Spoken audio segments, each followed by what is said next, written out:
Ini gimana nih Pak? Ini ada ternyata. Ya ini memang kita taruh.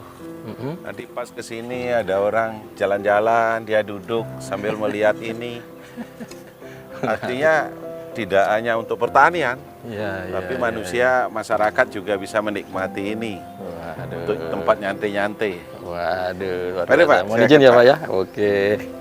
Wah, Ini mau pakai topi atau dilepas ini enak kan? kita minum ini ya. Ini apa ini Pak? Ini Ini khas Buleleng? pisang. Nah, ini khas Buleleng. Oh, Ini gitu? apa namanya? Gula aren. Oh pakai gula aren. Iya, diginiin biar enak. Baik. Ya, ini nggak lengkap kalau ini nggak ada kopinya nih. Nah. Always kopi ya Pak ya? Iya. Waduh, ini luar biasa ini Pak PJ ini ngasih kopi. Ini kita juga terima kasih nih dari Kompas TV sudah bisa melihat langsung. Wah, terima kasih Pak. Nah, baik. Sambil ngopi sambil ngobrol ya Pak PJ ya. Baik. Nah saudara, kita lanjutkan dengan perbincangan bersama dengan Bapak PJ Bupati Buleleng, Bapak Ketut Lihat Jana. Pak, terkait pertama mungkin terkait inflasi. Ini kan kita melihat Bapak sangat konsen terhadap inflasi yang terjadi di Buleleng. Kemudian mengambil konsep-konsep yang tadi. Mungkin lebih dalam lagi Pak, bagaimana data inflasi, kemudian efeknya itu seperti apa dengan mengapa kok yang dipilih cabai, tanaman. Balik lagi nih Pak. Baik. Gimana Pak? Begini ya, inflasi itu memang harus dikendalikan ya, bukan dihilangkan. Gitu. Dan Buleleng atau Kota Singaraja memang ditunjuk sebagai salah satu kota untuk mengukur indeks harga konsumen. Nah, di sana nanti dalam indeks harga konsumen itu akan memberikan gambaran berapa inflasi di Kabupaten Buleleng, khususnya Kota Singaraja, berapa yang di Denpasar. Sekarang di Bali ada 4, Badung dan Tabanan. Tapi kalau tahun lalu 2, Singaraja sama Denpasar. Nah, dari sana kita melihat komoditas-komoditas apa yang diukur. Tentunya komoditas-komoditas pangan yang sehari-hari memang dikonsumsi dan masyarakat itu sebagai pengeluaran masyarakat. Ya. Nah, itu harga itu yang harus dikendalikan. Dalam konteks kita menangani inflasi, karena itu adalah arahan Bapak Presiden, Pak Menteri Dalam Negeri setiap minggu bahkan, itu selalu secara daring untuk melihat perkembangan inflasi di masing-masing daerah. Nah, untuk Kabupaten Buleleng, dulu kita dapat ya semacam penghargaan di dalam hal penanganan inflasi, Pak. Oh ya. Sampai-sampai kita mendapat insentif kinerja.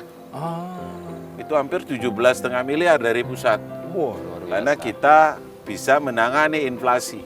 Apa hubungannya inflasi dengan kemiskinan, dengan stunting? Ini berkaitan satu sama lain.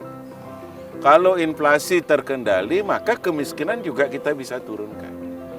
Kalau inflasinya naik, punya potensi. iya, kemiskinan Kemiskinan naik. Kenapa inflasi naik? Daya beli masyarakat menurun. Daya beli masyarakat menurun, maka kemiskinan meningkat. Setelah itu, kalau kemiskinan meningkat, kemampuan masyarakat untuk memenuhi kebutuhan dasar juga terganggu, berakibat juga pada stunting. Ini berkaitan satu sama lain sehingga 3 variabel, 3 hal ini menjadi satu program yang kita sinergikan seperti itu. Jadi ini memang ya kita tahu bahwa komoditas cabai ini memang kan yang boleh dikatakan di samping bawang gitu ya, Ya. itu yang sangat tinggi ya Pak ya. Harga kemudian mempengaruhi inflasi pasti. Apalagi menjelang hari-hari besar. Sebetulnya yang petani tidak memiliki manfaat ketinggian harga itu kan Pak. Yang mendapatkan harga tinggi adalah mereka-mereka yang di hilirnya ya. Padahal sementara selain menekan inflasi, kalau harga dari cabai ini kita bisa kendalikan dalam hal ini pemerintah. Sebetulnya kalau dalam pasar kan nggak bisa mengendalikan dasar. Itu konsep gitu Pak ya? Bagaimana dasarnya? Kita lakukan di Buleleng itu adalah salah satu strateginya adalah supply chain management. artinya memotong terlalu panjangnya rantai pasokan itu. Karena kalau itu terlalu panjang, maka yang terjadi adalah ada gap harga di tingkat produsen dengan konsumen. Betul. Siapa yang diuntungkan? Pedagang. Petani sebagai produsen tidak mendapatkan apa-apa. Tapi strategi supply chain management adalah memotong rantai pasar. Sehingga dari petani dijual oleh perusahaan daerah, dan perusahaan daerah itu milik pemerintah sebagai off-taker. Perusahaan daerah inilah yang mendistribusikan ini ke pasar-pasar. Sehingga harga di tingkat petani selaku produsen juga bisa bagus. Di tingkat konsumen daya beli juga bisa terjaga. Seperti itu. Pertanyaannya pasti akan muncul, kenapa cabai menjadi prioritas di dalam pemanfaatan ini? Cabai kan kita tahu dulu cabai masuk istana. Cabai selalu berulang tahun sebagai komoditas yang mempengaruhi inflasi. Setiap tahun, setiap saat. Dan penanganan inflasi tidak bisa seperti halnya menangani kebakaran, seperti pemadam kebakaran. Setelah harga naik baru kita nanam cabai, enggak. Maka kita melakukan satu perencanaan dengan menggunakan series data, Pak. Oh, pada bulan-bulan apa harga itu naik, setelah itu kita nanam pada bulan apa sih? Karena cabai itu 4 bulan udah panen, Pak. Seperti yang kita lihat tadi itu. Iya, iya. Jadi ada manajemennya ya. Iya, ada manajemen produksi. Produksi waktu. Iya, gitu. Karena kalau enggak pas ada penumpukan malah, iya, atau malah kadang-kadang berkurang. Pas harga bagus semua nanam seperti itu. Sehingga pada saat dia berproduksi harga jatuh. Atau sebaliknya. Atau sebaliknya. Ada kelangkaan. Gitu. Seperti itu. Dan ini upaya ini bisa menjaga kestabilitasan dari inflasi di Buleleng. Paling tidak dengan cabai hampir 2 hektar ini yang nanti kita kembangkan, dan sekarang sudah hampir sudah setengah 60% lah sudah dimanfaatkan. Ini bisa berpengaruh terhadap kita menekan inflasi khususnya pada komoditas cabai. Ya, karena petani masyarakat petani juga nanam ya seperti itu. Iya. Pak, sambil inilah Luar Pak. biasa, yuk ngopi Pak. Ini kalau ngomongin masalah pertanian, kita jaga harus makan produk-produk pertanian. Hasil kebunnya, pertaniannya Pak ya. Gitu. Tapi di sini jangan minta roti loh Pak ya, nggak ada. Nggak ada ya Pak ya? Ya. Wah, itu malah Ini, makanan Pak. sehat. Iya. Oh, harus pakai ini ya Pak ya? Iya, biar enak. Oh, ini gula aren. Ya, kenapa kan dari jauh kelihatannya manis, maka kita buat manis lagi.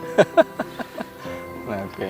Sambil ngobrol ya Pak Bupati. Pak Bupati, jadi memang ini apa ya, ide genuinnya seorang PJ Bupati bahwa menemukan lahan, kemudian lahan tidak produktif, kita buat jadi produktif, sedemikian rupa dirubah menjadi lahan yang produktif, ditanamin cabai sebagai salah satu upaya untuk menjaga inflasi. Dan faktanya memang beberapa bulan ini, bahkan kalau nggak salah deflasi malah Pak. Deflasi? Malah deflasi. Baik. Jadi kemudian nanti ke depan diharapkan lahan ini nanti akan pengembangannya akan ada tumpang sari kalau tidak salah. Ada tumpang sari, bagaimana Pak? Ya. Tapi prioritas yang kita tanam itu adalah komoditas-komoditas yang mempengaruhi inflasi ya. Oke. Gitu. Ada terong di sini. Terong. Ini rencananya mungkin ada sayur pocai itu. Sehingga 10 hari sudah bisa panen kalau kita nanam. Setelah itu di sana itu mungkin kita gitu bawang Pak. Karena di sana itu adalah agak berpasir tanahnya. Ya, ini minggu depan ini sudah harus mulai ya. Karena ini kan luas 2 hektar. 2 hektar. Dan di sekeliling sana itu sudah banyak masyarakat yang jogging track. Oh. Gitu. Ini. Jadi, artinya dari semak belukar kita bisa manfaatkan sebagai lahan produktif dan juga sebagai penghijauan, dan masyarakat bisa menikmati ini. Karena ini di tengah-tengah kota, Pak. Di tengah-tengah kota ya. Jadi banyak manfaat yang dipakai. Ya. Pertaniannya dapat, ekonominya jalan, dampak lingkungannya juga asri, hijau, Pak. Masyarakat pun bisa menggunakan tempat ini untuk berolahraga. Akhirnya masyarakatnya menjadi sehat. Dan organik ini yang paling penting. Organik ya. Itu nggak boleh di sini pakai pupuk kimia, nggak boleh. Nah, Gitu. waduh luar biasa.